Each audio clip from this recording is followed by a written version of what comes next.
You talk about as well that the next president has a real imperative to lead a transition from mass incarceration onto another thing. Now, you're not hugely specific about what that transition would look like or where it would go, but are you talking about a continuation of where the Obama administration finally ended up? It's very unfinished. Or do you mean something substantially more than that? I think we need to go well beyond at least in terms of criminal justice reforms that have been introduced in his administration. We need to go well beyond if we really want to cease being the world's largest incarcerator, because right now everything is focused on, in terms of criminal justice reform, on ending the war on drugs. Even the incarcerated people in federal prisons who Obama recently converted their sentences were all in there for drug offenses, and if we let out all of the people who are in our prison system for non-violent drug offenses, we'd still be this humongous mass incarceration society. So we need to go beyond that. We need to go beyond, again, thinking about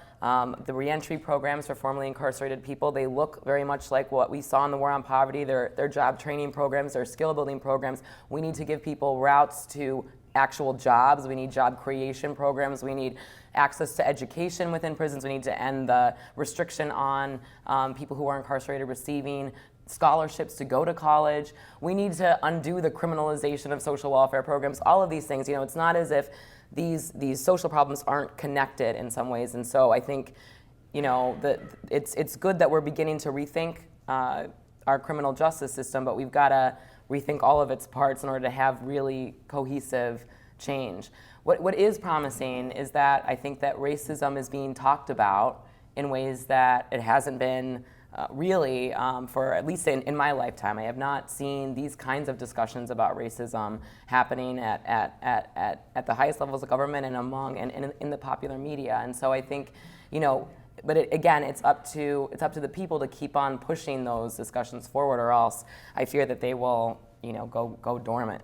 If you were imagining whoever this next president is, and let's just pretend for a minute that whoever wins could conceivably say whatever you would want them to say, but what would that be? I mean, beyond we need to end mass incarceration, if you really wanted them to say, okay, we've got to start with this, this, and this, or maybe even just this, what might that message be? I would want the next president to say, I will no longer respond to social ills, to problems of unemployment, mass unemployment, poverty, failing school systems. I will no longer respond to these problems with policing, with surveillance, with various forms of confinement, with incarceration. We need to really have a value shift and really commit, and it's a long-term commitment.